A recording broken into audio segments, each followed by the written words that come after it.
고향 산천 9번째. 외할머니는 작은 외삼촌이 사망 후 외숙모도 개가하고 남은 두 손자를 돌보아야 하는 처지가 되어 그래서 20살 전후의 나의 외사촌들을 밥하고 빨래 해주어야 하는 뒷바라지에 큰 외숙모와의 사이도 좋은 편이 아니어서 자손의 봉양을 받으셔야 할 노후가 이래저래 그렇지 못하여 편치 않았다고 하겠고 임종이 이래서 손을 떼게 하였으리니 내가 5학년 때인가 외할머니가 돌아가셨다는 비보로 어머니가 초상에 다녀오신다는 말로 심사가 울적하여졌으며 그 후 방학에 외할머니 집에 가니 반가워도 잘 내색을 안 하고 덤덤해 보이며 때론 퉁명스럽기도 한 나를 작은 외삼촌 형이 상청 앞으로 인도 절을 올리라고 그랬어. 반갑게 맞이하여 주시던 외할머니는 보이지 않아 그 허탈감 허무함을 표현할 길이 없었네. 이보다 앞서 돌이 될까 말까 한 누이 동생을 잃어버리고 겪어야 했던 슬픔, 나에게 두 번째로 닥친 큰 비애, 귀중한 무엇을 몽땅 잃어버린 것 같은 상실감을 체험하게 되었으니 여러 외사촌 중에서 나와 가장 접촉이 많았고 잊혀지지 않는 이 성극형. 외할머니가 밖에서 아이 울음소리만 들리면 야 성극아 빨리 나가봐라 저게 구엽이 아니냐 하고 급히 불러대니 이것이 하루 이틀에 끝난 일도 아니고 수년을 이어온 일. 이 형으로서는 성가시고 그 할머니의 외손자에 대한 지나친 집착과 애정에 심사가 뒤틀리기도 하였을 터.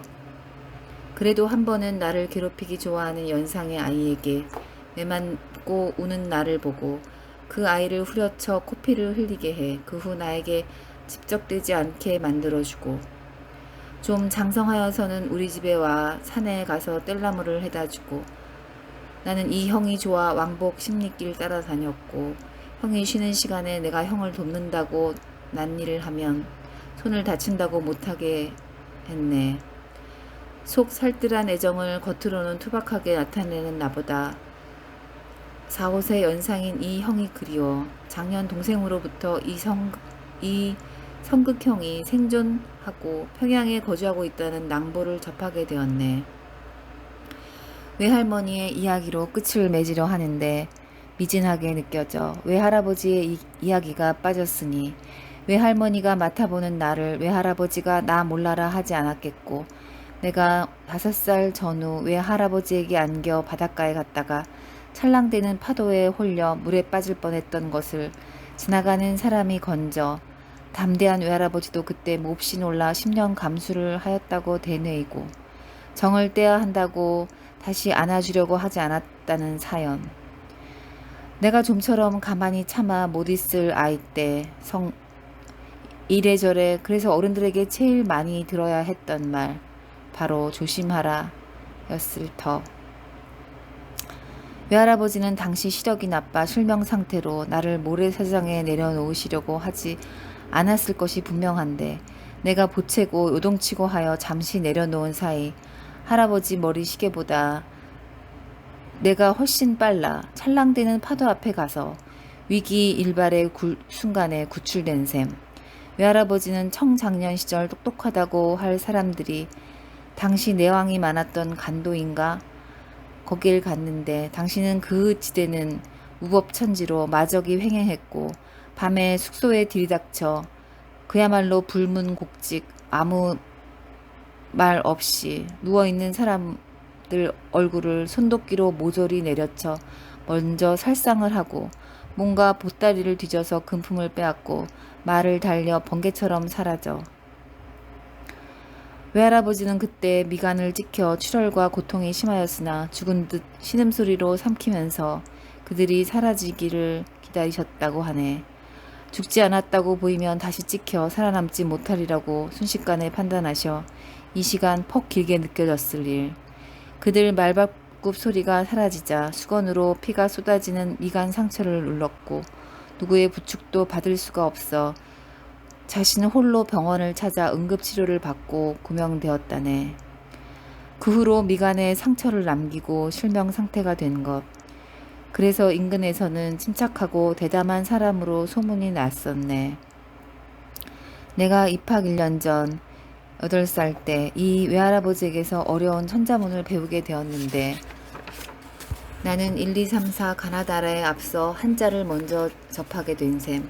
그런데 너무나 난해하여 이해가 어렵고 흥미를 느낄 수가 없어.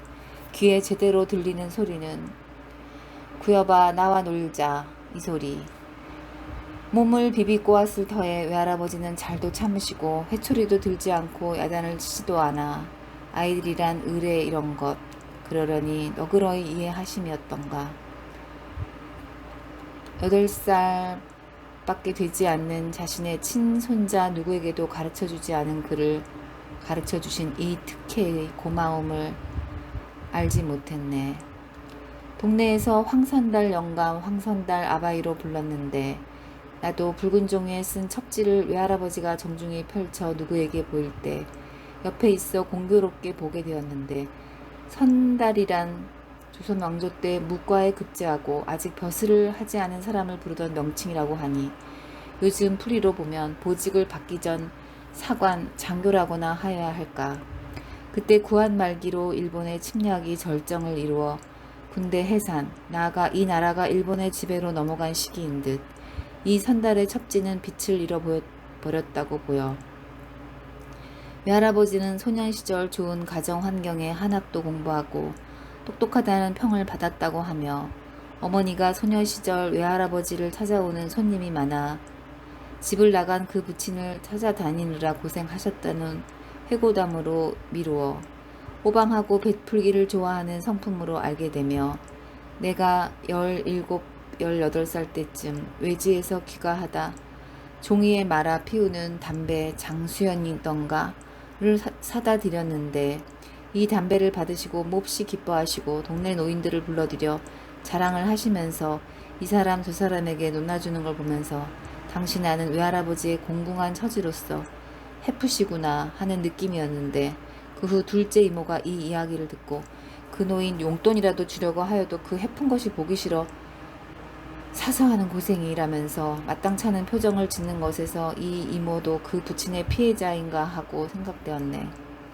내가 천자문을 배우려 다닐 때 외할아버지 집은 보기 좋은 기와집이었는데 그 후 신축한 초라한 초가집에서 기거하게 되었으니 이것이 아마 기울어진 가세를 그대로 입증한다고 하겠네. 이것이 외할아버지의 농토 재물을 축내서 생긴 일인가 하고 생각이 이에 미치게 되었으니 외할아버지는 자신의 가정사 처자 권속에 얽매이지 않고 그 책무에 소홀하고 보다 큰일밖에 일에 대하여 관심을 기울여 이 결과 노후가 평안하지 않았으리라고 판단. 그래서 이런 처지에 비관도 불만도 없이 사셨다고 보이네. 방학 때 나와 동행하던 성극형이 구여봐 앞을 봐라 해서 머리를 들고 쳐다보니 얼굴이 백옥같이 희고 곱게 보이는 60 전후의 할머니와 마주 스치게 되었는데 저 할머니가 누군지 아냐? 너 작은 할머니야. 외할아버지의 동생 부인 작은 외할머니가 아니고?